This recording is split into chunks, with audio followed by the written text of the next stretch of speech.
Debil. Debil. Hello, everyone. Welcome to episode, I'm pretty sure it's 12 of Ask Azaria. I don't even try to look at the episode numbers anymore. But hello, I am Chi. I am your host.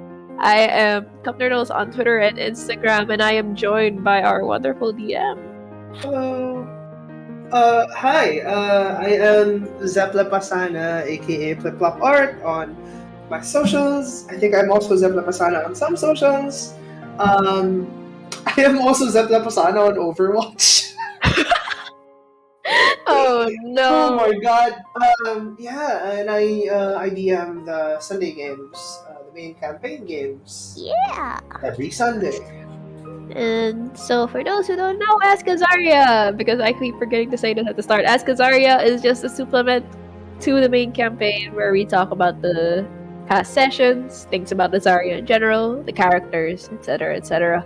So, if you guys have any questions, you can drop them in chat, or you can use the hashtag Ask Azaria on Twitter, and we will find you. We will find you. But for now, we will find you. No, but for now, apologies by the way for my voice. I do have really bad allergies right now. But today is kind of like a special episode because we rarely ever invite Kuya Zep to Ask Azaria because he never really has. He can never really say anything. Yes. Oh my god. Yeah. So Hey there, Roxy. in this. Oh, hello! Hi, Roxy, soft pause. But hello, but yeah, we rarely ever get to invite the DM because obviously, inevitably, something might slip or, etc., etc. But this is a very special episode because we are going to be talking about the world building of Azaria, DMing in Azaria, especially in your own homebrew world, because that's a whole other beast on its own, amongst many other things. So let's start with the basics. I'm pretty sure I've asked this question like maybe in the start of Ask Azaria way back, but like, how did you come up with the concept of Mazaria? Oh, yeah. So Azaria is a how? No, no. I've been dabbling with the concept of religion like all my life, and usually it arises a lot of questions about morality, about many different things, about how the world sees it and how people respond to it. And personally, in my own like personal life, my job in real life is I am a pastor in real life, so intern pastor. Not yet. There's just a few more years to go, but I've always dabbled with the fact that even since I was like a bebe, when I was like super young, I was raised in a very Christian household. So growing up, seeing every relative and every one basically in my life be hyper influenced by a lot of religious views, by a lot of religious things, it made me want to tell a story of how your beliefs directly affect the decisions that you make, and how it can turn out for better or for worse. While this is happening, Ace and Ate JC are in the chat just using the what the fuck Zep emoji. Hello. Yes. God. I would join in, but my subscription expired, so yeah, it's I can use my channel points later. Anyway, yeah, it's pretty interesting, I think, to have a, because in D&D specifically, right, gods are confirmed to be real, like Yes. very much like they are real and they dabble in the world. They like have a very concrete effect, as opposed to the real world where you know a lot of people have debates and fights over that. Like here in D&D, mostly, even if they don't worship a god, they know it's real. Yeah. So, because it's like as natural to them as like seeing a leaf on the floor. But like, so it's really cool to explore religion in that aspect. If like, because one thing, me personally, right, I'm not really too religious of a person. Yes. And one of the biggest blockades for me to getting into religion is like the doubt, of course, And when that doubt is removed, what are the other obstacles are there? Like, for example, Victor, God knows where he is. He's godless. He knows the Yeah. gods are real. He knows the gods are real, but he's godless. And it's like, Yes. what kind of leads you to think that way? When you know the gods are real, what would stop you from worshiping them? And that's such a interesting question to explore. I think that D&D in particular is especially equipped to handle. Yeah, and like especially I guess with Victor, because Victor is a person who's like super well versed in interacting with people. That's one of his strong suits. But God rest his soul. No, just kidding. He's not yet dead. Or is he? Ace. Point wrong way. Ace. No. But like yeah, how it affects the person and how it affects someone. You see him responding not to the gods themselves, but how the people respond to them, how they make their decisions in regards to worshiping that said god or deity. So like, and he got tired of all of that, and he just he built up a conviction of his own that like, even though I see all these people, I see all these devout, I see all these like religious people, he's gonna stand on his own 2 feet and not rely on anyone. It's kind of it is fascinating. Right, because there's always it's very much a fantasy setting kind of question, which I like, and that's the beauty of D&D and fantasy in general. In some ways it's fantasy is real world fan fiction. Yes, I would have to agree. And with it, you can have your AUs and your. Oh my god. That's true though. Yeah, but also like the scary thing about it is that that if people will believe in anything, they can go overboard easily. That's true. A lot of people, if they just blindly follow someone without thinking for their own, they usually go either into like existentialism, or they go sort of insane. Yeah. If they go unchecked as well. Or they just become a sheep. Yeah, also that one. Yeah. It's like, yeah, so, religion in general, it's a very interesting thing to explore. And it's cool to see, specifically in Azaria, the 3 different kinds of gods and the 3 religions they have based off of them, because they're all structured very differently. Like, Zevian is very much reminds me, we discussed this in the past cast Azaria, but like Zevian very much reminds me of like Catholicism or like the Christian religions. The Daorite religion reminds me more of like animism or Taoism. And Uvdis is just a strange in between. Yeah. Because the thing about the followers of Uvdis, they never really gotten around to having something organized. Uvdis? Yeah. But if you were to compare it to something that is in the real world, God. I'm trying to think. What?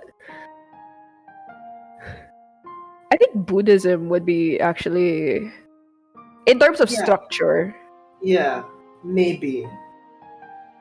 Like obviously, no, there's not really many religions that kind of preach the same things that being an Mm, Uldite mm. does, but like in terms of structure, it's very similar to Buddhism in that there is an underlying structure, but a lot of it is still based on the self rather than the community, the way being a True. Zebionite is. And based on who they've met so far, a lot of the Uvdites that they've met are kind of really sketchy, right? Oh, Uh, Ace and at the JC say, this would be cultists, and this is more like a New Age cult. that's the thing. That's the thing. You would think that.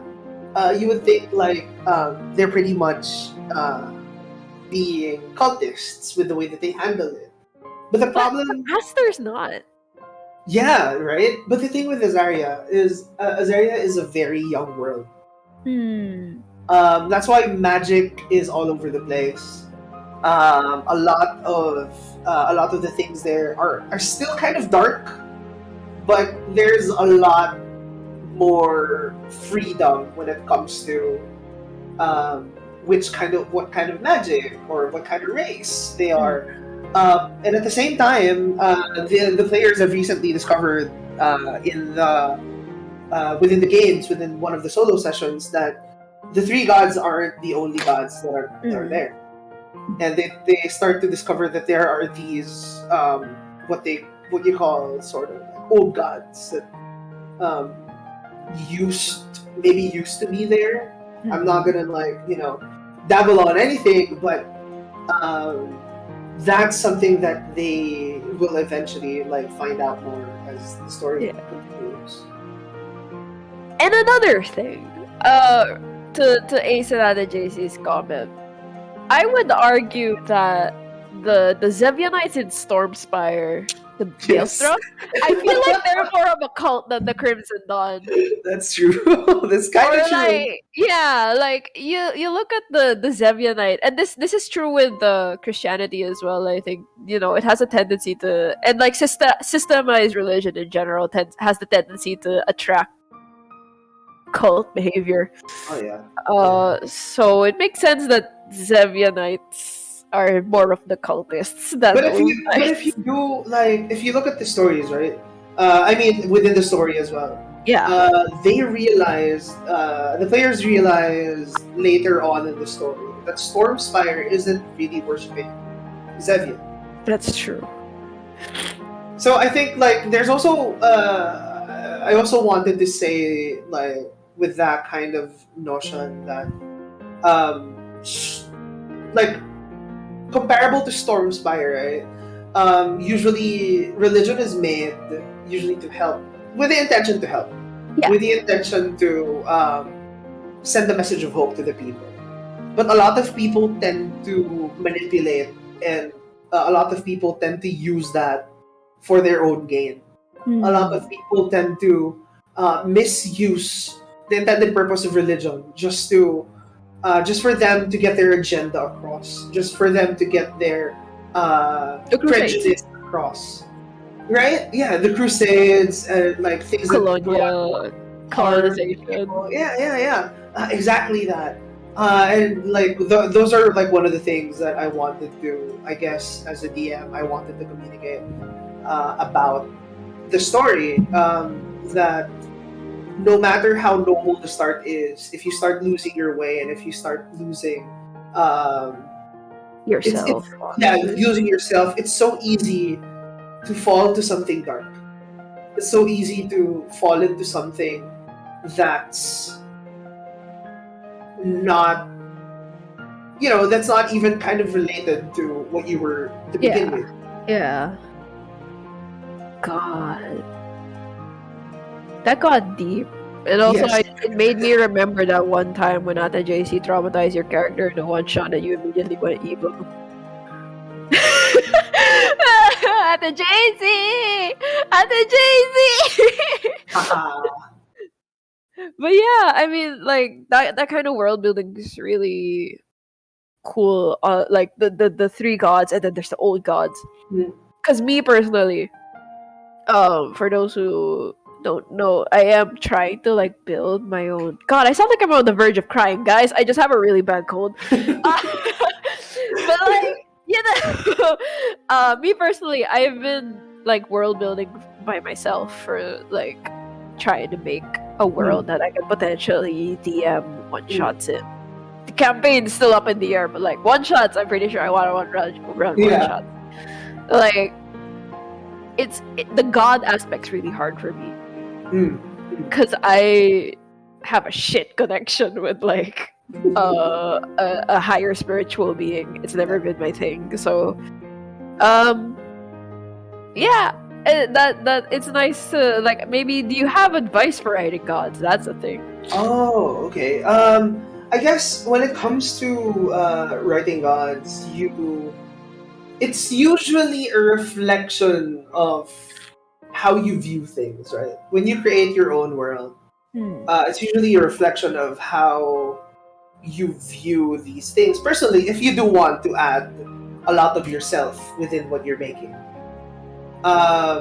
with mine, like I wanted them to be like very active in the world. I want them to be very like involved in the world. Yeah, But still, like no one knows how it was created. No one knows how things started. Um, I'm sure you do.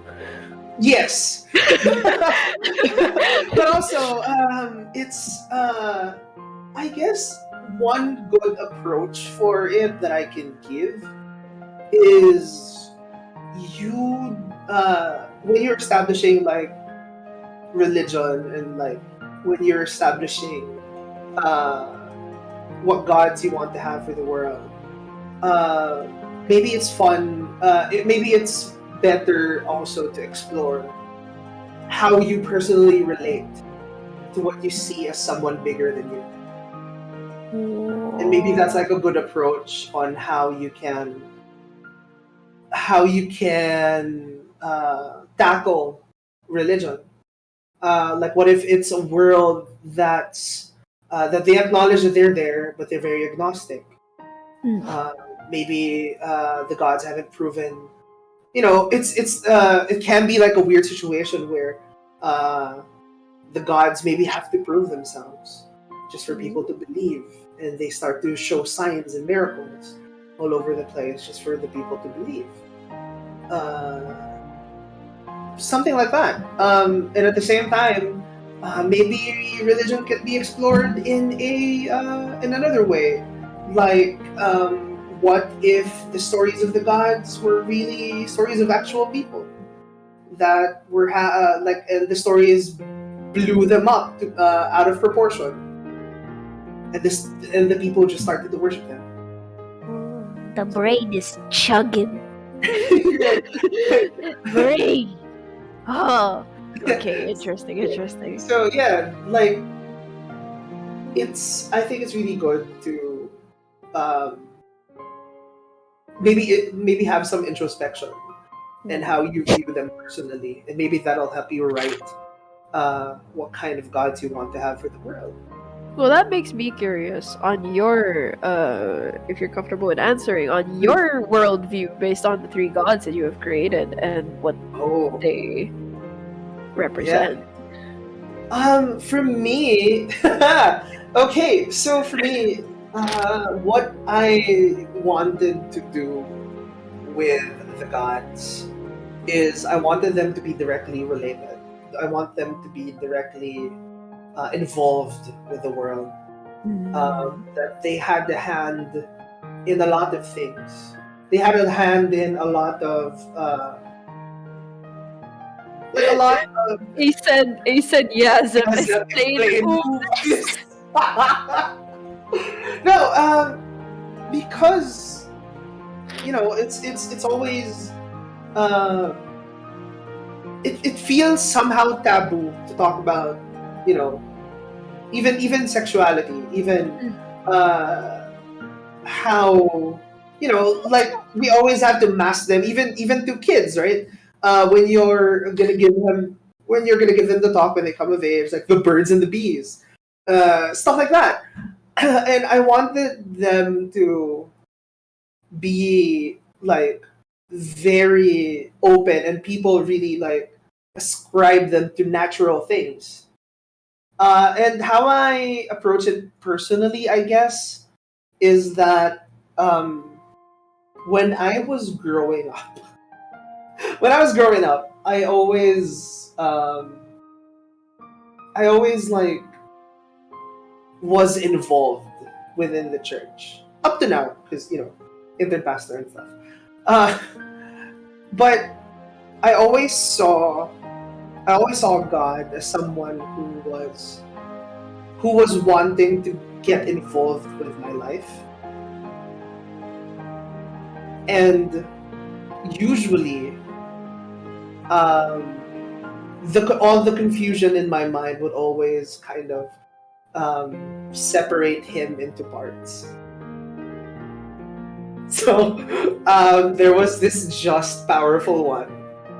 There was this forgiving one that's all about maybe love and compassion. And there's another facet that's mysterious because he's glorious and sovereign. So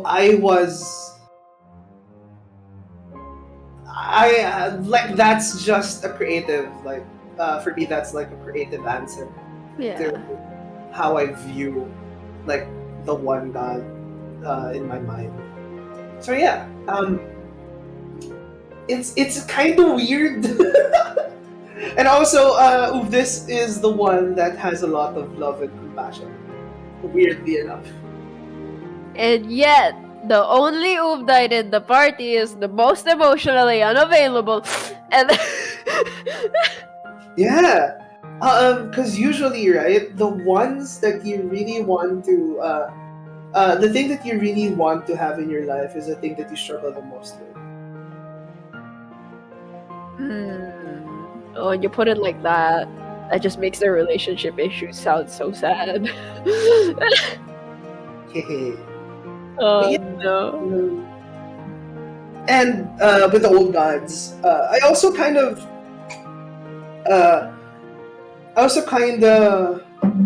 yeah, placed it in a way where, like in the Old Testament, right, a lot of people believed in many different things as well. Yeah. So, and at the JC, kind of like gave me a little bit of, at the JC gave me a little bit of help as well with like, because she made a one shot before and like a series of one shots. Ah, yes. Yeah, and like that started to like spark something in my mind of, oh, what if there is actually something like this? Oh, at the JC, you hear that? He's blaming you. Let's use a nice word. He's crediting you. But yeah, this reminds me of some of the other things that have been hinted at in the world that haven't yet been expounded on, I think, too much in Azarian main campaign, which is stuff like the Emerald Undead. Oh yeah. I don't think we've ever actually explained that on stream. Oh yeah. The Emerald Undeath is an event that happened like out of character. It's something that happened within our one shots from before. But it's also canon within the world now, and I guess only the players know what it is. But in the main campaign, it has not been explained yet. Yeah. And it was one shots for the Emerald Undeath. It was one Speaking shots. of nice. But the one directly related to it, especially within the main party, is wind chimes. Yeah. Because his mentor is like following it around. Kind of, yes. That's what he knows. When you word it like that. That's what he knows. Like, that's what wind chimes knows. Is that his mentor is following the Emerald and Death around, investigating. Oh, they're getting mad at the call out. No, at the JC, we mean it with love and affection. Oh my God, to a We shot. love you No, at the no. JC. No. It's what made I guess the world of Azaria have more depth as well. So thank you. Yeah, I think it's pretty cool, like the addition of old gods and the idea that got replaced by the new gods. Because the only places I've ever seen that I think is like here in the real world, Hmm. with the new religions coming in, as well as like Game of Thrones. Oh yeah. The old Because they gods. also had like an old gods, new god Yeah, system, right? And yeah, it was very much like a religious clash between them, but it wasn't really the main point of Game of Thrones. So yeah. And Game of Thrones kind of ended badly. The series, perhaps. I Yeah, mean, the series. yeah, The book isn't. The books aren't the finished. books aren't done. I started getting, oh, this is random, this is a tangent. I got into Game of Thrones the year that season 5 was premiering. Oh, but season 5 was pretty good. Yeah, Yeah, yeah, right. I got into Game of Thrones the year when season 5 was premiering. Hmm. At the time, everyone was anticipating book 6 the next year. Oh, but that didn't happen. That did not happen. Oh my It's God. been what, a hot minute, and the Yeah. 6th still isn't out. But I really do love, like, even though it ended like on such a bad note, the series, right? The world building is a Yes. beast on its own. Yes. Actually, it's like Tolkien level world building. Honestly, I love the characters Well, so much.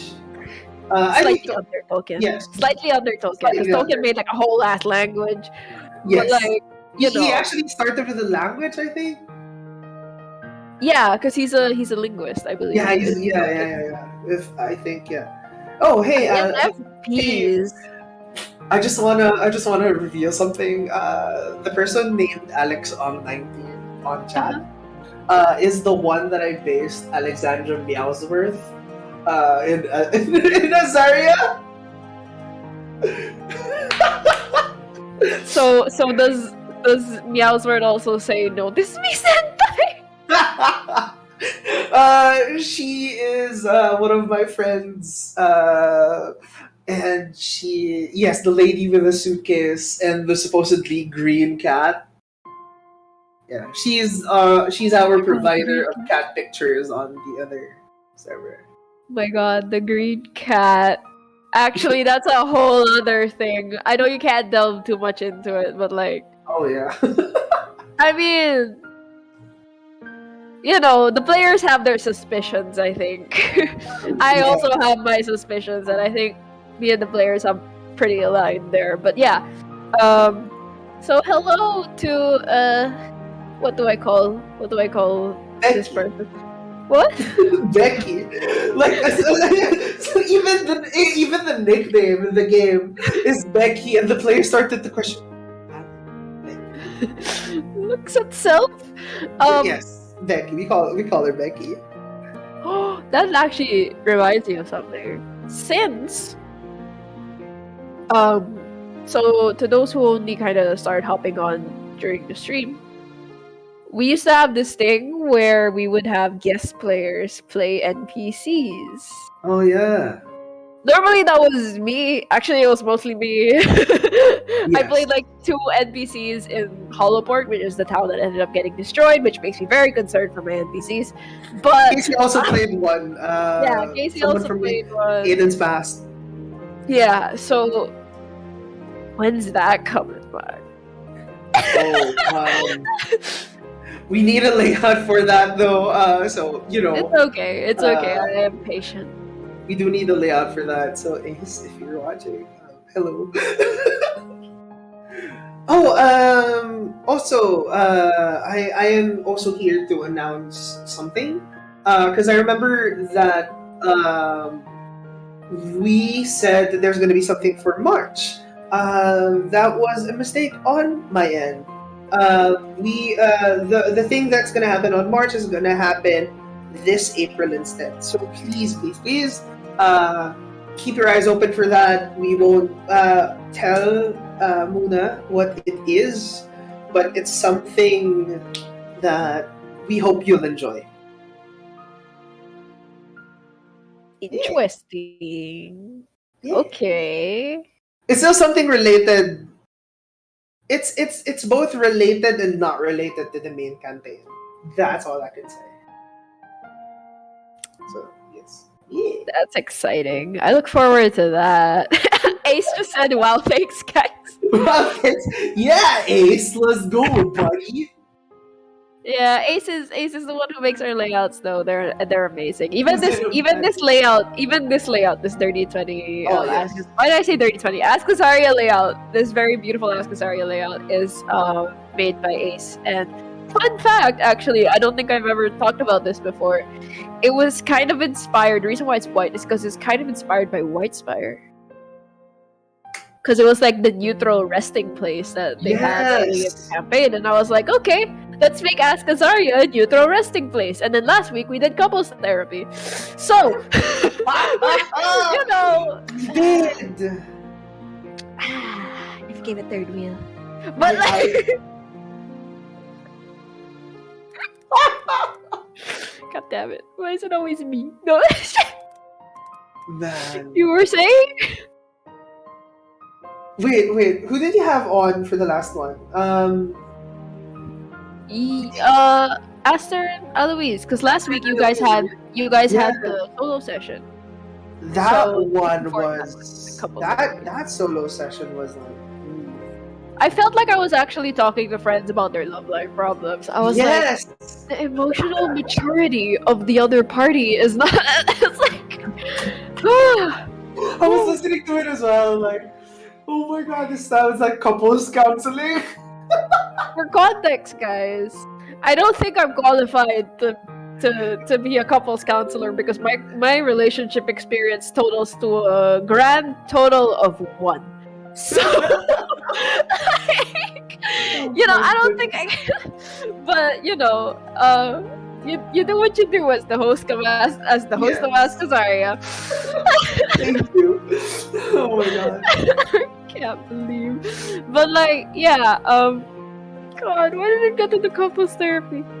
Yes. So, I'm trying to my brain. Yes. So Azaria, world building, lore. Yes. Okay. World building lore. There are obviously a lot of things that we can't really go into because Yes. it's like, stuff that's gonna be revealed. But maybe we can talk about here's another thing I struggle with. Map making. Geography, help me, God, please. Oh my god, yes! Yo, I had to Google so much about geography as well. Like, how big should it be? Or how small should it not be? So, that one boggles my mind as well. But, I like, know a few of like the general facts, Yeah, which is yeah. the water should always be more than the land. yes. It's also like if you're gonna do an X map, there's like calculations for that, so you can like imagine it in your mind. How are you gonna do the hex maps? And how many days will it take for you to travel from place A to place B? Also, mountains are usually surrounded by other mountains. Yes, actually. I'm trying to think of other geography rules, but it's mostly like the ones you struggle with are like the island shapes because sometimes they look so inorganic. There goes Hawaii. It's just an inside meme. Just no, but yeah, with the geography, if you still don't know what you want for the rest of your map, one life hack. Oh, just Uncharted? Uncharted lands. That's how I started. That's how I started it. But also, it works because it adds a layer of mystery to everything. Yeah, because like realistically, if your world is young, not everyone's explored it. If sea travel is still dangerous, like feel infested with tritons and sahagins, you're still gonna, And maybe bigger creatures as well. That maybe the Azarian version of a kraken or whatever. That is Hello. Oh, hello. Hello. This is Mochi. Cotton ball. This is Mochi. Don't bite anything. Hi. Hi, Don't bite. guys. Don't bite anything. Don't bite anything. Hello. I love you too. Okay, we're having dog intermission, guys. Yes. Dog intermission. Everyone, look at dog. Look at dog. This is Mochi. Cookie is asleep at my feet. But Resubscribe because dog. Thank you you. subscribe because this dog, this round ass dog. Mwah. Yeah. Okay. Anyway, Late dog. yeah, it's their feeding time, so. Oh, please. Mochi, Mochi, please. Okay, so back to Azaria. Yes. Back to Azaria. I think one of the no, because you can't answer that because that's about Hollowport. Damn it! I'm treading a landmine infested field right now because I don't know what I'm allowed to ask and what I'm not allowed to ask. I mean, you could just ask it, and like I would say like, oh, I can't see you, not that yet. So, Are my NPCs alive? Oh, about that. No, Alright, guys, I'm entering. Sorry, guys. the players, when the players eventually get back to, if they decide to go back, to Hollowport, if it's still called Hollowport, they don't know. No, at the JC, I'm not implying that Tritons are evil. I'm just saying that there's a lot of things in the water. Yeah. So there's an Easter egg, I guess. Like, is Hollowport still called Hollowport? No, it's gotta taken over by the Crimson Dawn, so it's gonna get like a stinky new name. A stinky new name. And the stinky new name is gonna be so stinky purple, like Port Hollow. Don't call it Port Hollow. Port Hollow. Oh, sorry, Ate JC. That was Kuya Joseph who said that Tritons are evil. No, Kuya Joseph was the one who said Tritons are evil at the JC, not me. But yes, you know, it's only normal that a young world doesn't quite have a grasp of the entire world. I'm sure there are still. Oh my god. Do since the world hasn't been explored yet, Mm-hmm. do Azarian flat earthers exist? Oh my god, yes! Yes, 100% yes, they do. They do exist. A lot of people, like, it's a lot of people, especially in the more uneducated regions, they still believe that the earth is flat. Yeah, and they would like, if you sail, especially because there was this one part. I'm just gonna give this, I guess. There was this one part within the world where someone dared explore the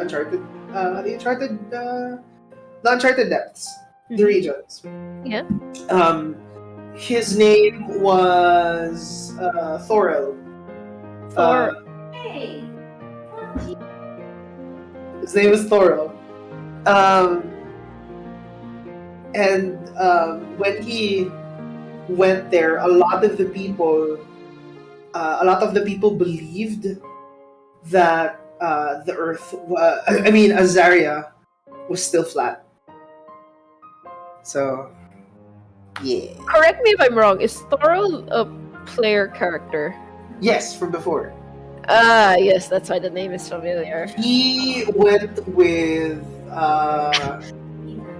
what's your name? I need to explore. I don't know the lore, so you're on your own. Good luck. No. Cyril's character. What's this? At the JC, help. I need to look for it as well because I don't know. I don't know actually. Hold on, 1 second. God, we're so forgetful. That's true. You know what? I don't know. Basta yun.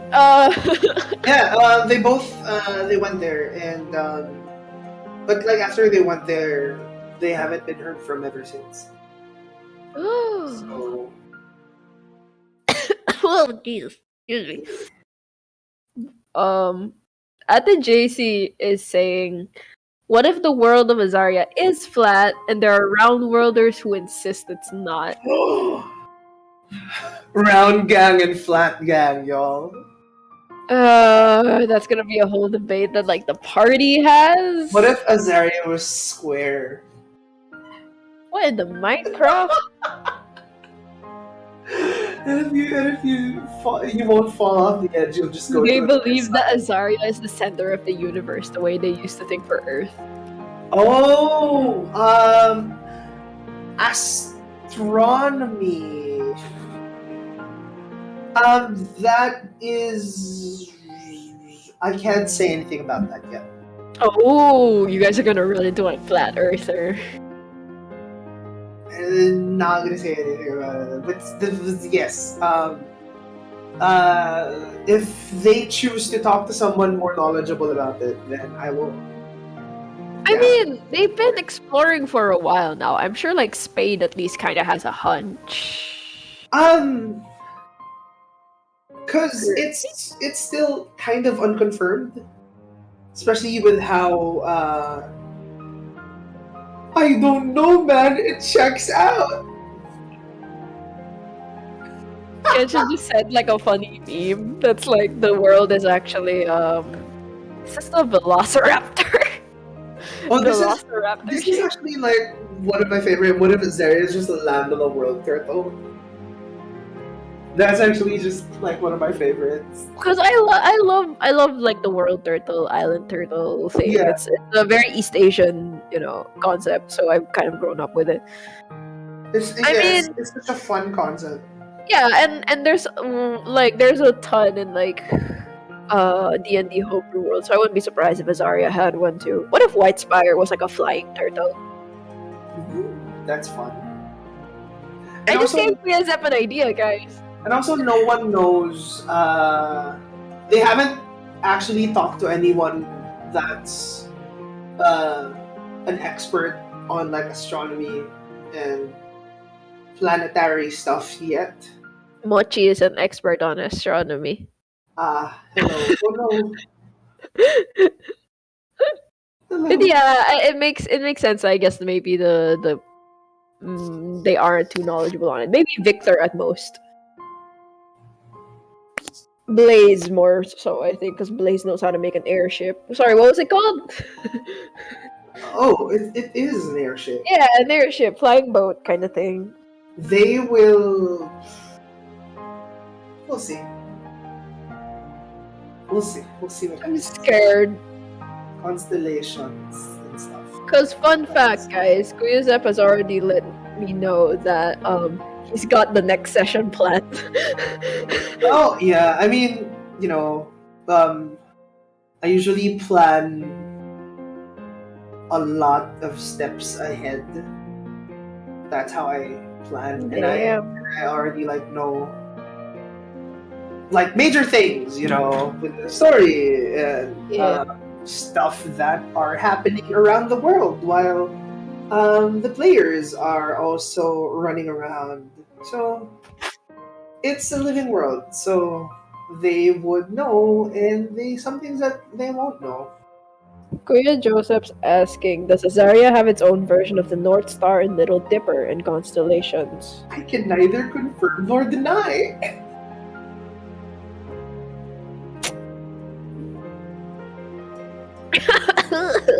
Neither confirm, because there isn't.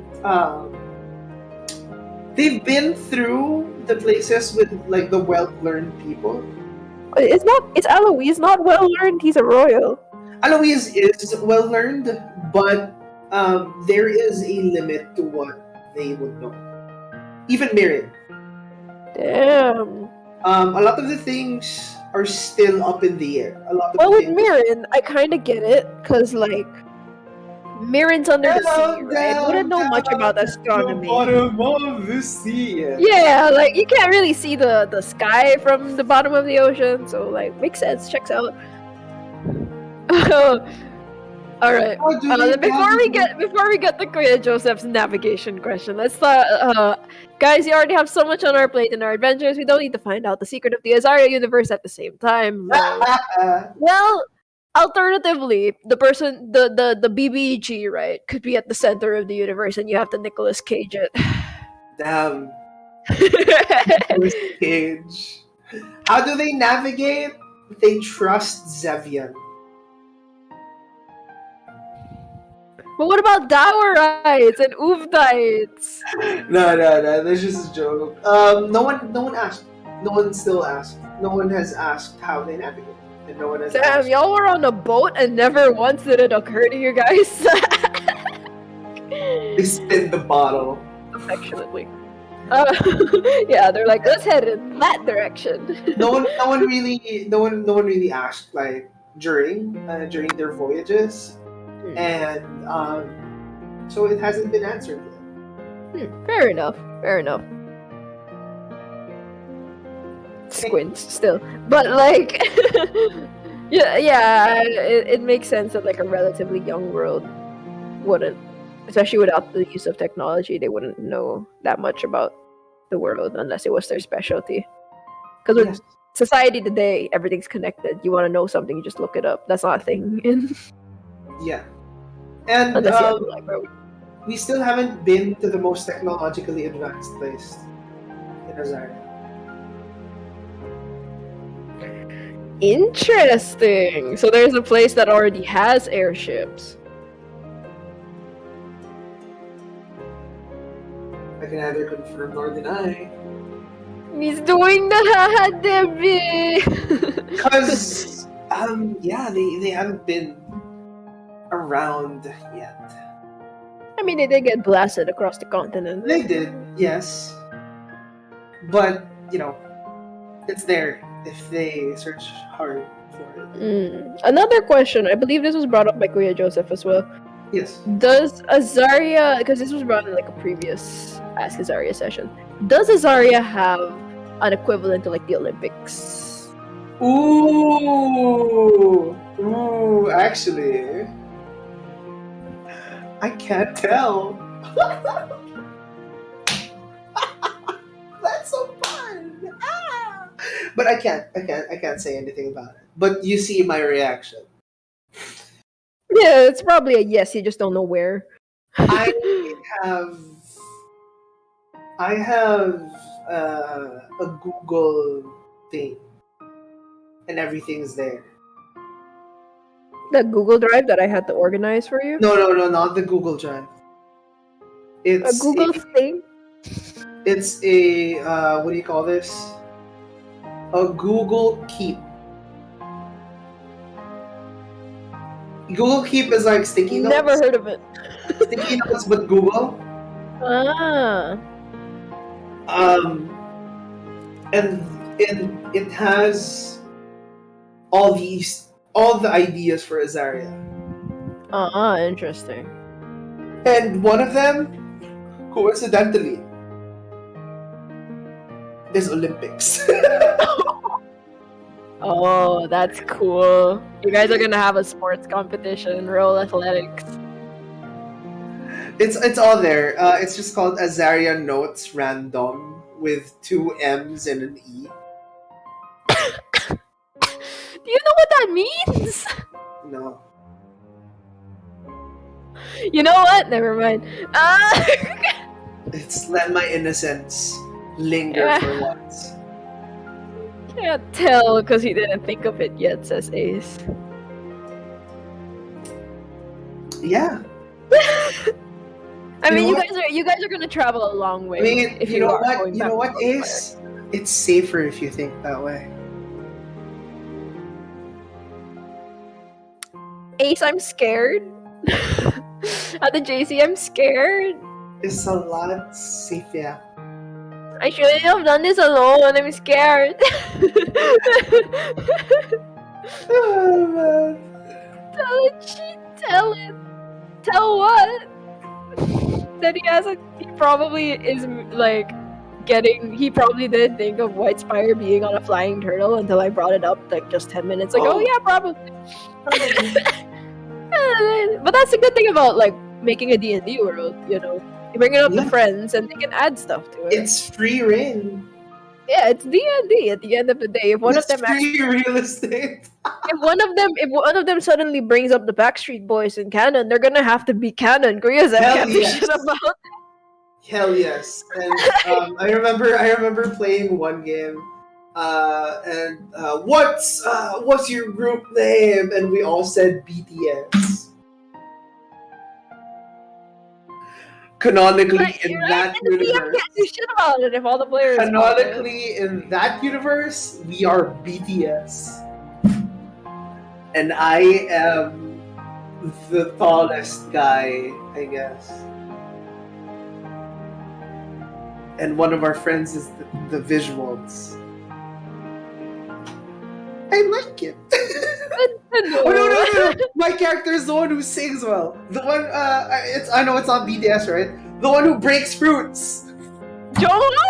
Yeah, that one. Boy, The one who Joel sings the high notes and breaks fruits. Well, now we have to plug him because this is impossible. I need to plug him now. You have to show him. Oh.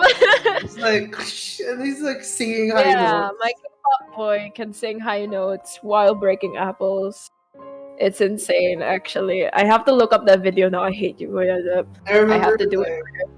I'm planning to do like a similar scene when my character's name is Maragath in that game, and Maragath will like hold a few bunch of apples in his hands and crush it while he's singing. Cause my K-pop boy makes it look so damn easy, actually. Yeah. Don't bring the boy bands here. Listen, Kuya Zep opened a can of worms. He knew what he was doing when he brought up K-pop boy. Everybody! You see someone rising up from the stage with like a full-blown costume. Are you guys becoming an idol group in that other? I'm very confused. Oh god. Yeah, this one, he's most popular for breaking apples, but he also has broken a watermelon and a melon and something else that evades me right now. Kuya Joseph is asking, what does random mean? Can I time out Kuya Joseph? Does it have something to do with doms? You know, answer that question yourself, Kuya. You're like almost twice my age. You can answer that question by yourself, Kuya. I'm Urban Dictionary. Sorry, continue. There's no way you can't know what that means. I don't know. I legitimately don't know. Oh, the Lord. Okay. I'm going to, as compensation, right? Kenshin, you have to watch stream. I am going to stream my K-pop boy because we are plugging this bitch because I have to sit through downwards Kuya Zep saying all this shit about his world. What's random? Oh damn! Ace doesn't even know. You don't know what? No, it's not. Like, remove the first 3 letters. Never mind. Here we go. Let's just play my K-pop boy. Let's do this. Yeah, okay, yeah. Oh, it only sank in now, okay? Yeah, we're going to do this because I deserve this. I deserve this. That's what my character does in D&D. Yeah.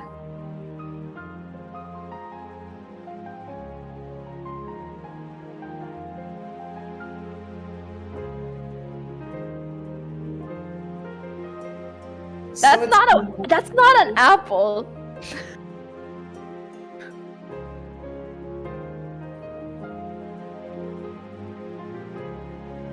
don't put anything on your shirt. He was like 17, I think, when this happened, or 16.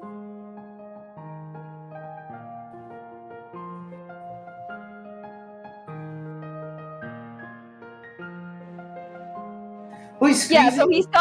he's got tons of videos there, just like that. Okay. Yes, that is your plug. This is my plug, guys, because I had to do it because Kuya Zep's being mean to me and I'm being solo bullied. I don't understand. I was just asking what random means, and like, oh, okay. That's Kuya Joseph's being mean.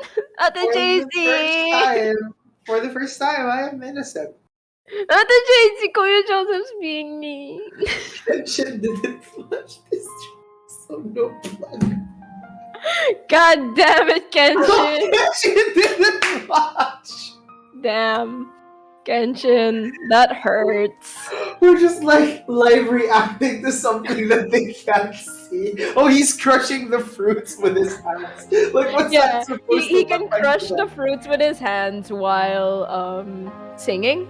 Yes. Without like going off key or He can crush the fruits with his hands. It's mostly apples, but he can also like crush watermelons. I want to make an NPC that's like, well, I'm he going just to be sings very the- protective of that NPC. Just sing the highest notes, and he's just gonna like his other job other than a bard is like a juicer. Fair enough. Fuck it. I'm still I'm gonna plug it in chat then because Genshin's being mean to me. Genshin's mean, so I have to plug it in chat because this is how I live my life now. Yeah. Alright, where's the share button? There it is. Alright, guys. Here's my K-pop boy. Alright. Anyway. Anyway, back to Azaria. Okay. So, wait, where were we? We were talking about... We finished geography, we were talking about the Olympics. Mm-hmm. Ah, yes. Of course, what's the point of world building if you don't... Dog took a shit. What's the point of world building if you can't DM in that world? So how do you DM in your world, Quizef? How do you...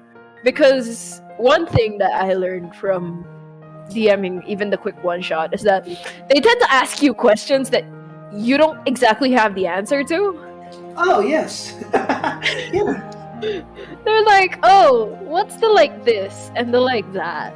And I'm like coming up with it on the spot, and I guess it's canon now, shrugs. Yeah. Like Same goes for me. yeah. A lot of the things that I mainly don't know are just I tend to answer them with whatever comes into my head the first time. Fair enough. And the thing about me is that I just am fast at thinking of those things.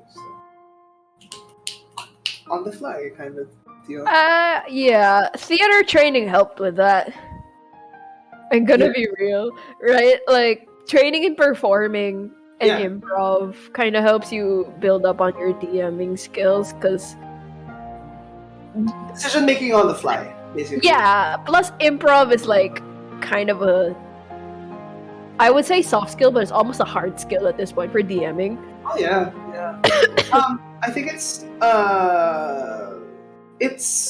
more. It can help you in more ways than you could think of, because a lot of the things that happens in your world, especially things that you haven't accounted for, can be can still make sense, especially if you know how to keep track of things properly and know a lot about your own world. Because the players are inevitably going to be throwing a monkey wrench. Like how this little thing is throwing a monkey wrench in my stream by trying to bite my slippers. So I'm going to be holding her. Anyway. Yes. So actually it's already 10 o'clock, so we are going to be taking a quick break in a little bit. But before that, I want to ask a question that I have inevitably forgot because fucking hell, Mochi. What was it? I have forgotten the question. This is fine. What do you think of my dog, guys? Love dogs. No, it was a question on DMing. Fuck. Oh well. We'll see if I can remember what it is Okay. during the break. Yeah, because for now I need to watch over these two. All right. Yes. So we will be taking a quick break. And we will see you guys in a teeny tiny bit. So please stay and we will continue to roast Kuya Zep because he's being mean to Roast. me. All right. Oh my god.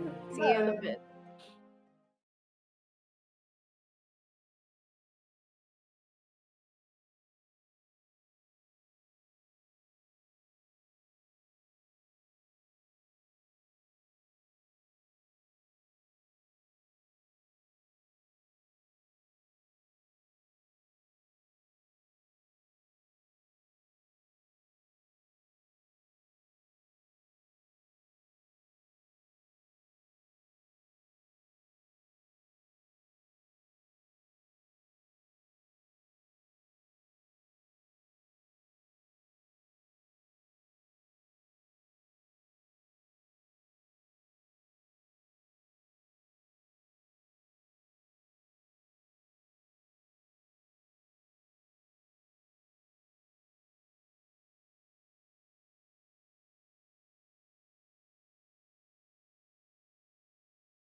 Devil! Yeah, be back.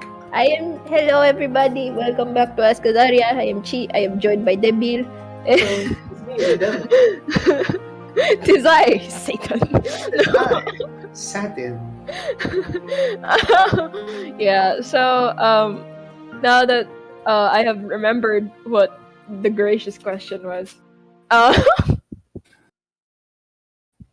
apologies guys, I'm very all over the place.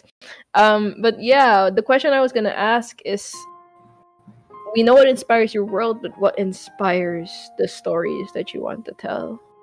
Like if you're more on wanting to talk about like the overarching story, or just like the story arcs that have already passed, Yeah. you know. A lot of the stories that I tell are just influenced by a lot of the things that I consume at the moment. Castlevania. So yes, Castlevania, to Samuel Dietz. I love your work, and thank you for always interacting on Twitter.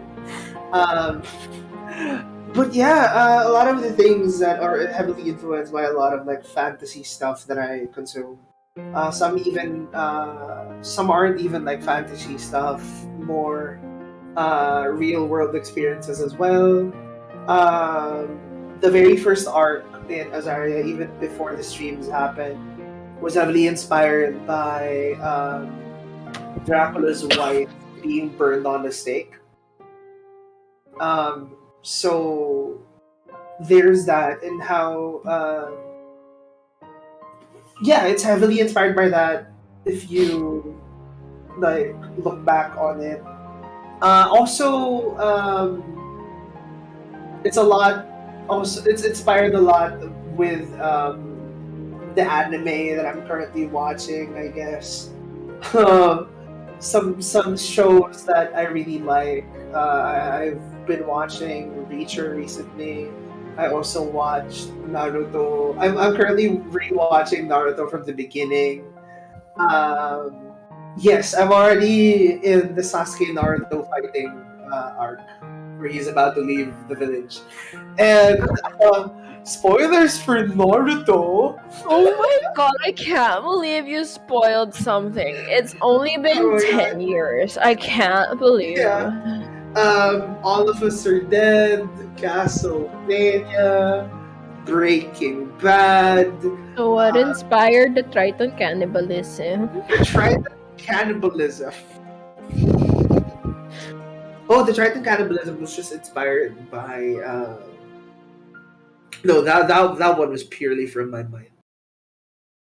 Oh, you twisted fuck. That one was just. There's the what the fuck zip emoji. Hold on, give me 1 second. I need to wait.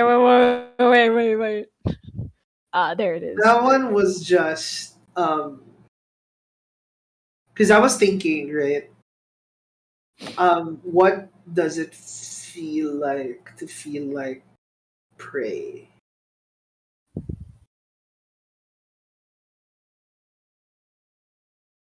So, what does it feel like to feel like you're hunted down and to realize that something that you think you know isn't actually what it is, and discovering like feeling the whiplash of the information going through your mind and leaving you in, I don't know, shock. Yeah. So there's that. There's that. It But worked. also it did work, and it also, I think it gave like a good story at the expense of a race. Not just kidding. Not, no, it did give a good story that made a lot about Miriam's character and her morality. You see it kind of questioned. Now do it the wind chimes, JK. What? Upon the discovery, like Roy, if something happens to wind chimes because I said that, I apologize. Oh god, wind chime. And also, we still have a lot to talk. We still have a lot to tackle because Azaria is a long campaign, and we still have a lot of. Unfortunately, we still have a lot of things that are very traumatic to deal with. So, but we will put a lot of like trigger warnings when it does happen. So. Out of curiosity, I guess, with how the campaign's going now, stop eating that. With how the campaign's going now, how long do you think the campaign's gonna last?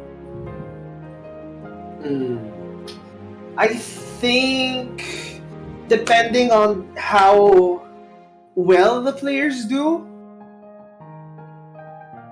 that's a factor. And also a factor is how they handle the information that's been given to them. And also there is the factor of maybe availability. I'd give or take a year and a half, a year. A year and a half minimum, or Minimum. A year and a half minimum, I guess. If they survive, also there's a question. Because going up to higher levels makes you explore the fun side of the monster manual. Ate JC just said we find a KFC in Azaria specializing in Kenku wings, and that's why Kenkus don't have wings. It's just Keiko fried chicken. No, it's fine. We we already have backup characters. They're prepared. They're fully prepared for their characters to die. Me personally, I don't know if I'm prepared for the characters to die because I've seen the creation process of a lot of them. I had to organize all of your character notes, so I know a decent chunk about everyone, and I'm invested. It's gonna be but if someone does die, I'll Something will call back to them in the future. I'll make sure that they're treated with respect.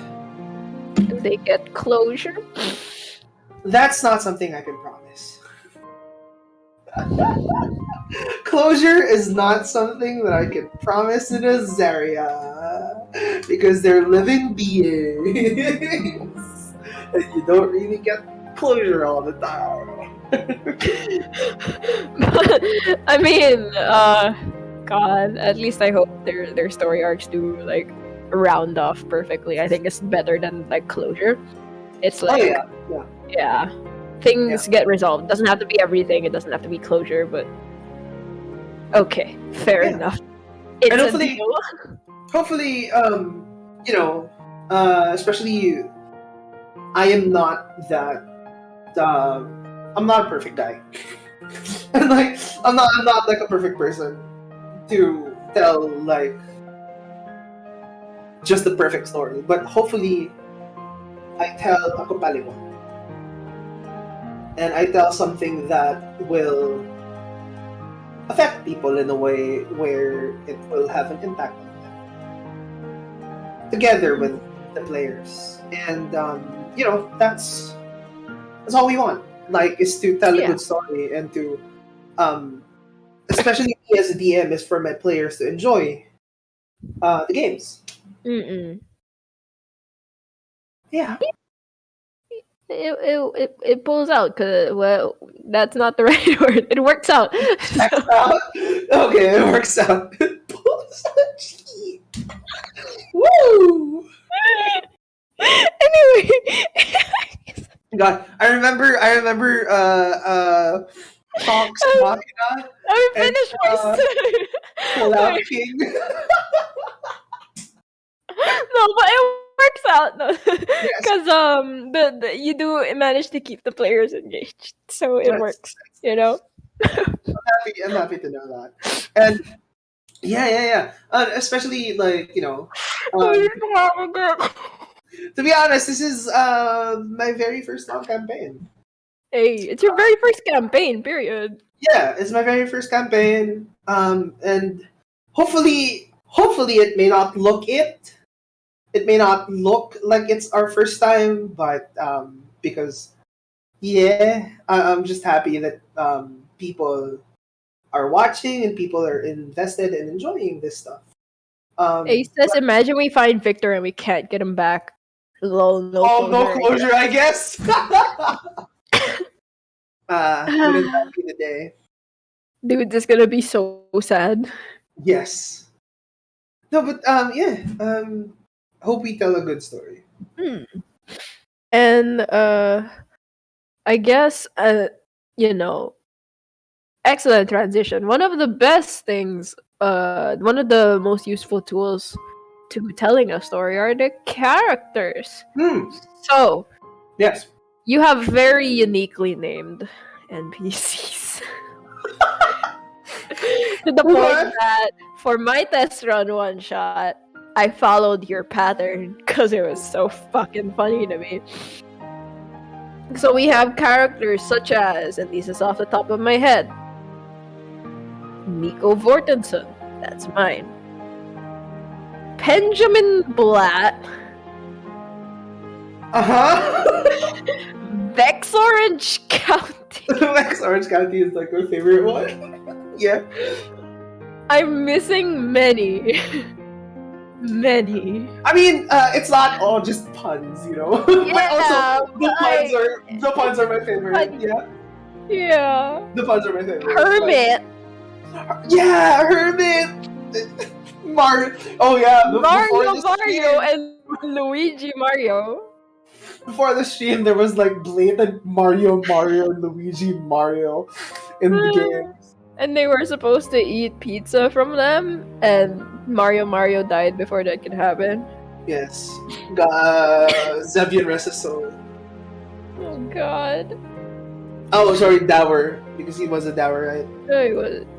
Fair enough. Sorry, rip Mario. Rip Mario!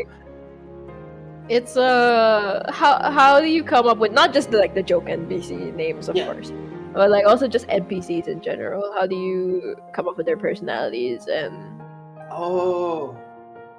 Usually I plan something. I usually plan out the cities with the NPCs in mind. But also, if someone happens to need a specific NPC to help them out with something else, I do that usually with improv, and I find the funniest thing in my mind currently, and then that's his name. Bunch of bear pants. Like, books yeah. Spot the tabaxi. Yeah, Spot. Yeah, Spot. Oh my god, and yeah. That's a wonderful name, though. And usually, yeah, I would also sometimes ask for help, both from you, sometimes from Casey as well, and other times. Eva was fun.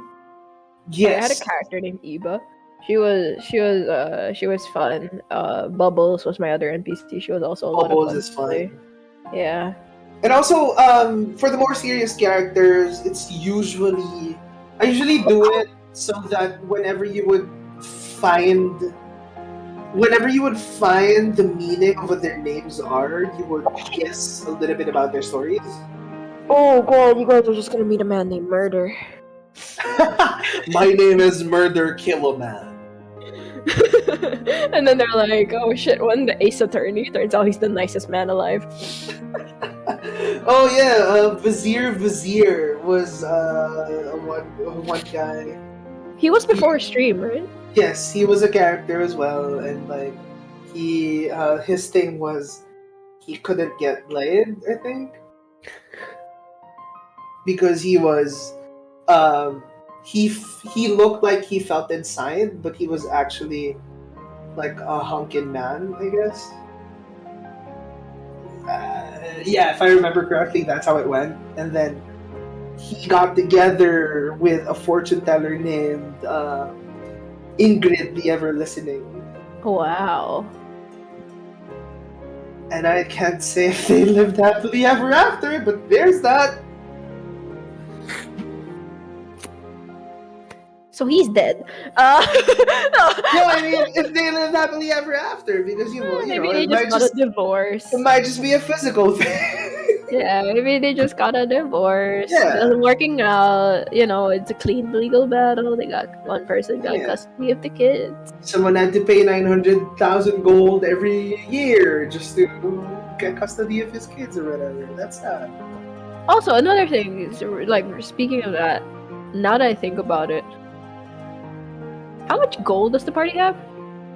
Oh God, not a lot. Yeah, because mostly what you guys are doing now is like you're kind of living off of the royalty you're traveling with, which fair Yes. enough, they're royal, they can pay for it. Yes, But in theory, if everything goes well, you're not going to be traveling with them forever. Uh-oh. they're not. They're not going to be traveling with him forever. We have individual money and a party Yes, pool. they have organized a system. And they're Nice. really great about that. I could never. I'm too stupid The for money. treasurer, I think, is Spade. I think it was Spade or Mirror. Yeah, I think it's Spade. I think it's Spade because Ace is smart. Ace is big brain. And Good money. the rest have their own individual money as well, but like they Yeah. always put into the party pool. But also, yeah, they're not gonna be traveling with the kings for forever, and eventually they're gonna have to. They're gonna have to. I'm gonna stop right there. Yeah, they're gonna have to Earn walk- money for themselves, walk the path, and earn money.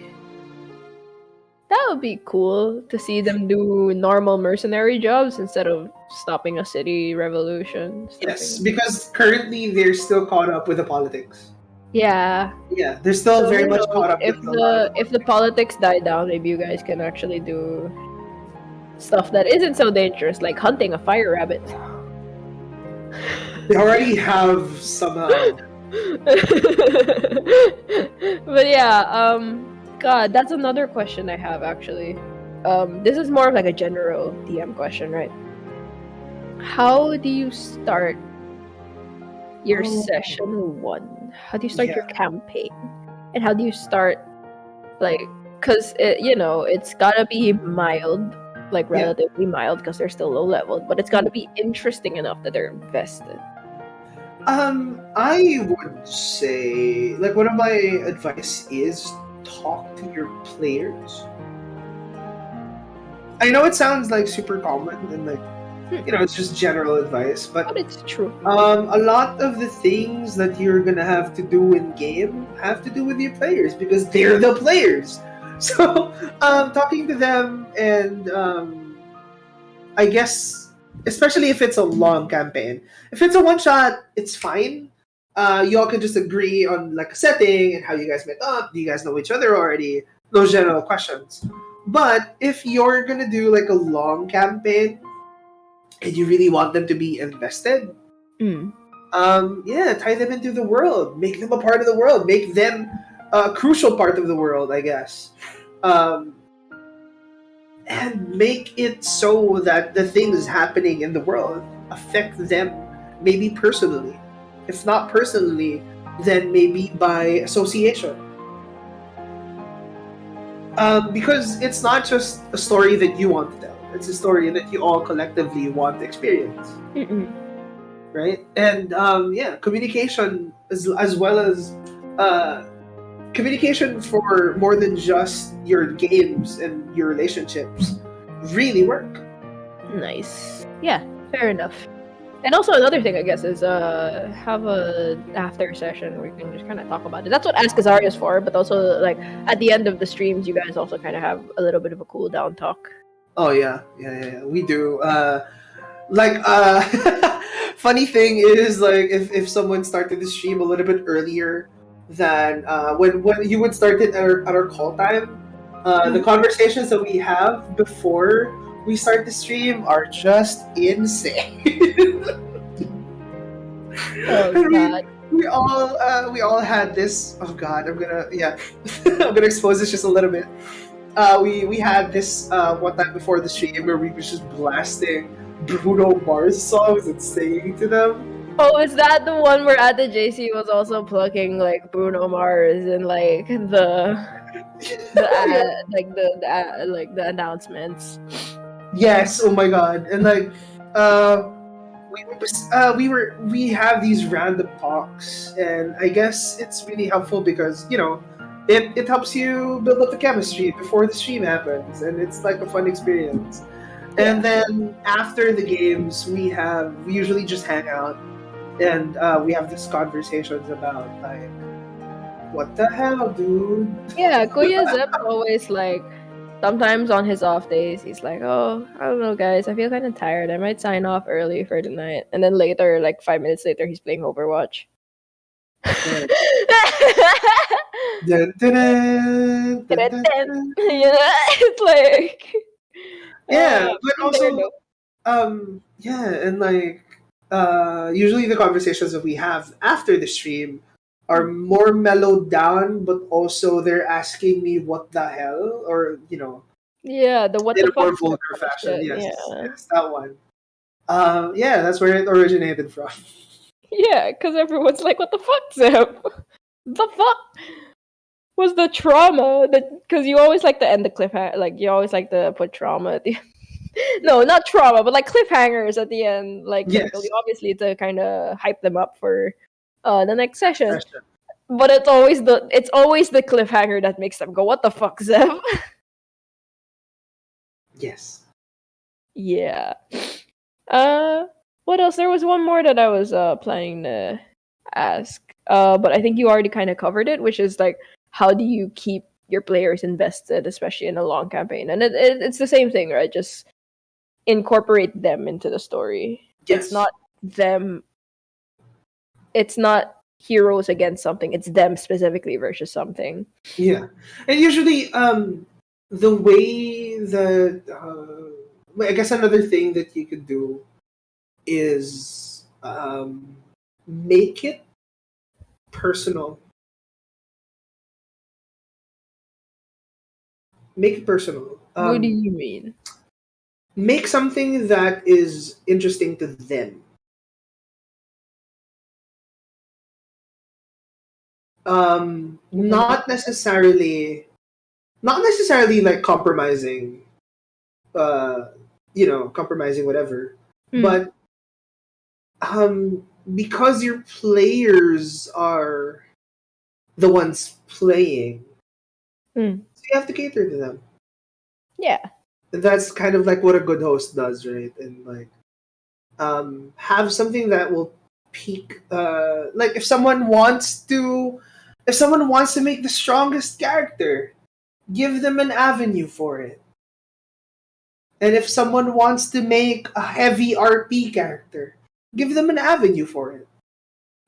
Don't I don't think it's fun for people to just shut down because someone is a niche type of player or Hmm. anything. If someone is a min maxer, if someone is a heavy RPer, don't shun people just because they want to play a game a certain way.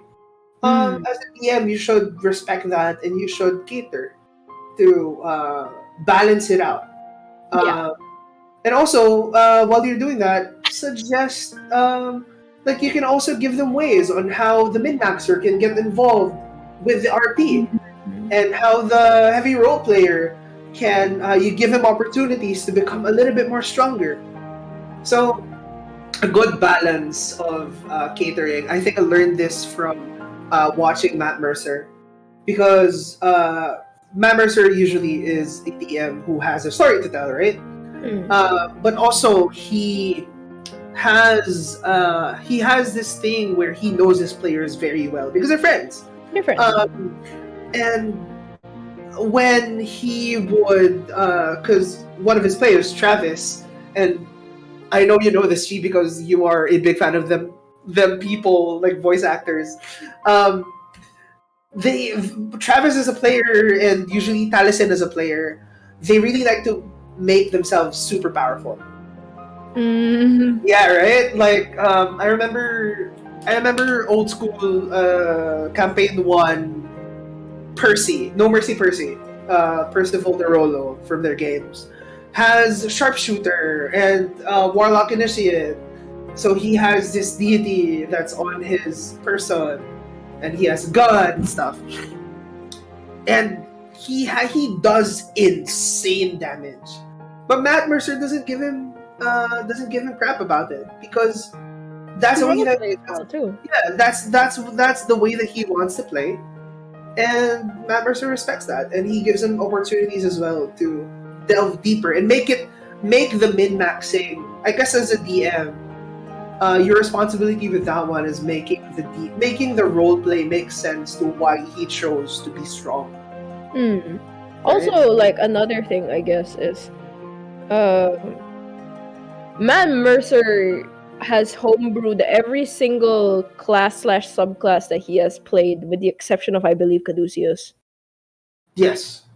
The start of Critical Role, it was fairly basic classes, I guess. C1, campaign 1. Gunslinger, I believe, is like a Gunslinger, yes. fighter. Yeah. Gunslinger was custom, but the rest, Scanlan was just a college of, I think it was just College of Lore. Was this Grog was just the frenzy barbarian? Yeah. The basic barbarian. A lot of them was just like basic subclasses. Yeah, Maybe. and then they started delving into others in like later campaigns. They started experimenting a lot. Like Travis became a warlock, C2. It's fun. No, he's a blood hunter. Sorry, spoilers.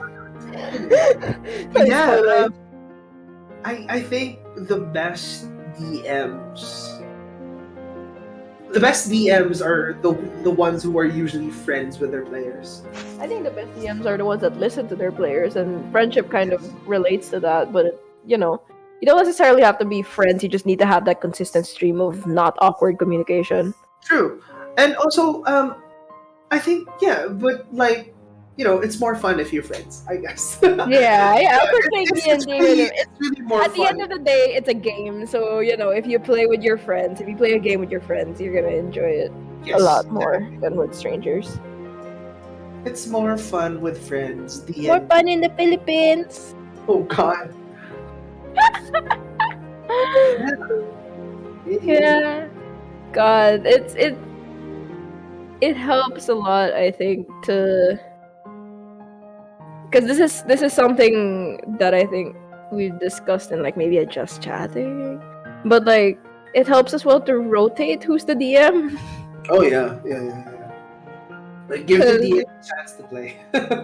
Yeah, because Kuya Zeb may be the one who's is our main streaming DM, but we do have one shots wherein he is the player. He is not really a forever DM. Me as a player, if you have heard from at the JC, is a handful. Yeah. No, you can ask me. Remember the Christmas one shot? Oh yeah. It's because I really just want to explore a lot. Yeah. Although I wasn't expecting your character to come back in butt naked. Yes, I really do like to play like unconventional types, and sometimes conventional types with the twist. Yeah, so it's a lot of fun. I think it makes sense with even like you can see it partially in how you DM as well. Like you like playing like the out of pocket. Oh yeah. Where the fuck did this come from, Kuya Zep kind of character? And then when you kind of scroll back, you see that it makes sense. Like, oh my god, the thought process came from here. It's weird, but I respect it. Yeah, kind of. And I remember, like one of the reasons why I wanted to DM as well, like at the beginning, is because I kind of want to run a game that I want to play in. So there's that. That's my reason for DMing, is just to run a game that I want to play in, and imagining the players having fun is just a really fun thing for me, I guess. Yeah. I love DMing more than playing though. Ooh, that's interesting. Yeah, I really love DMing. Why do you think so? not because I have a lot of control, not that, but I think I like to see people enjoy. But That's like the thing. you made something and then you see them Yeah, how they yeah, react to it. It feels exactly, nice. Yeah. exactly. Um, I like I like seeing people like enjoying, and I like seeing people becoming affected by what I work hard on. So it's a very personal thing, and you can call it selfish, I guess, but also I guess it's also not selfish because you get to you get to you get your friends to enjoy a good Yeah. time in D&D. Yeah, they have Yeah, fun.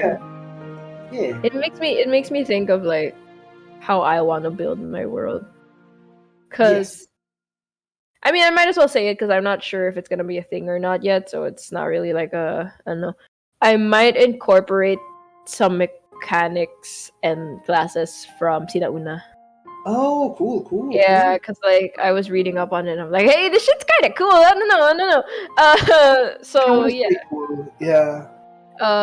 For those who don't know, Sinauna is a Filipino-based D&D Oh yeah. book. Like it kind of adds another class, a lot Pretty more subclasses. It reflavors a lot of the main races, etc., cool. etc. Speaking of, um, I guess for our viewers, watch out for custom subclasses. Oh, It's something that I've been working. It's something that I want to just kind of want to spoil, but not really. So I'm just gonna say like something. It's been something that I've been working on for quite a while, and it's something on the wraps. I already have one for the warlock subclass, and I have one for the paladin one. nice. What others do you have planned? I'm planning on making a fighter one, but the Nice. fighter is a little bit more complicated and it's harder to balance out. Fair. And the wizard one. Actually, I actually want to make a lot more, but yeah. I'm slowly practicing how to make balanced subclasses. Yeah, I think start with the classes you're more familiar with, right? Because stuff like if you don't play a fighter very often, you're not gonna be very familiar with like fighting styles, and that's kind of a But also, yeah, that's why I'm starting with Warlock because Warlock is one of the most like I play Warlock a lot. yeah. Personal, like with the games that I play. But also, yeah, Warlock is just fun to explore, especially with Azaria. There's a lot of things that you can worship. Interesting. Sell your soul to. That's yeah. I mean, yeah. Knowing like there are old gods now, and that the Warlock Pact of Aster is with an old god. I'm thinking a lot of people have probably met an old god or two. Hmm. Probably made a not so savory deal. Yes. So there, yes, I've been working on that. Wish me luck. Yeah. If it works out, it's gonna show up in the game. And if it It doesn't, doesn't anyone. no. Hopefully it's gonna show up sooner rather than later. Yeah. I'm I've been working on excited. I'm finishing up. excited. And I also need to play test the Warlock one that I made. Mm. Um, yeah. I am very excited. I want to see how it works out because I know a little bit about the Warlock one. Yeah. I don't know about the Paladin one, but I think that'll be cool as well because Paladins are cool. These are generally cool. Yeah. I am thinking of a fighter one, but we'll see. Yeah, I mean, like, and in theory, if any of the party dies, God forbid, if any of the party dies, they can make a new character from these subclasses. Yes. Yes. And if ever we make a second campaign, if ever, Second campaign. ever, Ayo. if ever. Yeah. Yeah, it'd be a lot of fun. I mean, Of course, let's think of this campaign now because that's the definite one, right? Like Yes. seeing maybe someone can multi-class as well. But I am sure that there's one that's gonna show up Mm. within the games. Mm. It may be like an NPC or whatever, but they'll find out. An NPC or they're actually gonna fight. Maybe. Maybe. I'm scared. Oh my god. Yeah, it is. It is getting quite late, but I guess.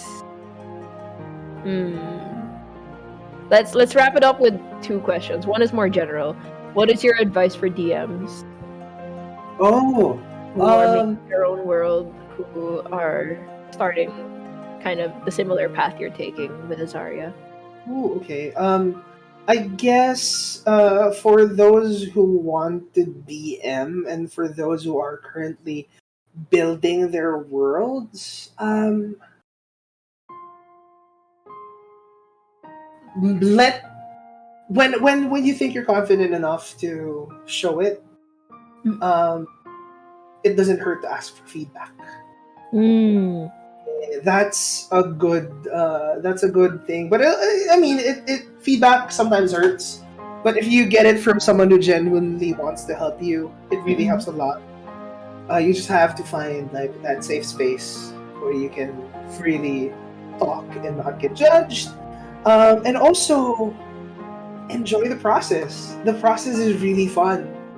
The process of making a world and the process of just creating something out of nothing is just so fun.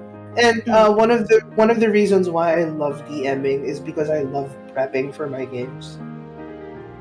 I really do.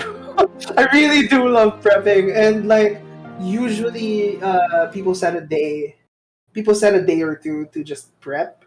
But on my end, it's just my brain is just always on for Azaria, and like I usually whenever I would get inspired, I would just open up my phone and put in like the thing that inspired me on the Azaria notes random.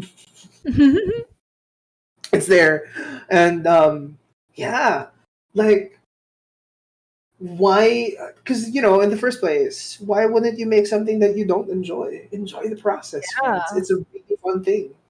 Yeah, people make jokes about DM suffering, but it's really not. Yeah, It's not yeah, yeah. supposed to be something you suffer with. True. I bet like the greatest DMs like Matt Mercer, Ben and Lee Mulligan, even my favorite one, Deborah Ann Wool from Deadpool. No, Daredevil. She DMs a lot. She's super great. um, I would bet you that like they really enjoy making these things, and they wouldn't spend a lot of time on it if they didn't enjoy it. It's just a fun thing to do. Yeah. So that leads us to our last question, which, like I said, is a little more specific. Okay. What do you want to? Because you always end your sessions in a cliffhanger. What cliffhanger statement would you like to make to your players right now? Oh, right now. Oh God. They're gonna be so mad. Thank you for subscribing. They've been subscribed for 3 months. Yo. Hey yo! Thank Sick. you for subscribing. Wahoo. Statement that I would make for my players. To make them go, what the fuck is up again? No. It's more a hint more than anything. I want them to know that all that glitters is not gold. Guys, you're gonna die. Guys, you're gonna die next session. I don't think I'm ready for it. And just to throw it out there, that's the title for our next episode. All that glitters is not gold. Oh no, you guys are gonna get betrayed, guys. Oh no. Guys, guys. I'm Yeah. scared. Mochi's scared. Everyone's scared. I also But trust I your like gut. trust your Trust your gut. Okay, fair enough. So with that, I hope the party doesn't get mad at me for asking that question last. Hey, now you're Hey, an all now star. you're an all-star. But like, yeah, I hope the party does with that what they will because they have 3 days to mull it over. But yeah, with that, we will now be putting putting no. This session of Ask Azaria will be Yes. coming to a close. I'm not gonna be saying pulling out again. We will now be pulling. Of course. Ayoko na, Lord. The pull-out king. God. Okay. So, okay.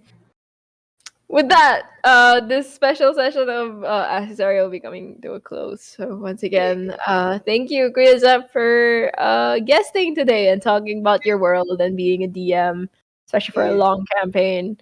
Um, so yeah, fortunately the music died, so apologies for that. It doesn't want to work anymore. The Yes, music died. I am Chi. I am Cup Noodles on Twitter and Instagram, and I have been your host. And then Hey, I am Zep Plepasana, and I go by Flip Up Art on my socials. Catch me every Sundays at 8:30 p.m. GMT plus 8 for our not normal, Azaria main campaign. I am not so bad at normal. these things. It's okay. So am I. We don't have any last announcements, do we? Yes. Just to remind you all, the things that we're gonna do, that we said that we're gonna do on March, is gonna be moved to April. So watch out for that. I hope you guys like what we are brewing up. Yeah. And with that, we can look for someone to raid. But I Uh, see one that's like there are some also Filipinos playing like a one shot. go ahead. So you want to raid them? All right. Yes. I Sure. will send their tweet Da-da-da-da, da-da-da-da. so that our wonderful technomancer. Thank you, Kenshin, by the way, for technomancing. Can Yo, set up raid. real MVP. Let's You are go. the wheel one. The wheel one. Yeah. So we will be setting up. Well, technically, the raid is currently being set up, and with that, thank you everyone for stopping by, and thank you for watching, and thank you for the players as well who are chilling in chat and probably pulling their hair out. Uh, Yahoo. we will see you guys in a bit. Always stay safe, guys. And yeah, see you on Sunday. See Yeah. you. Yeah. Bye.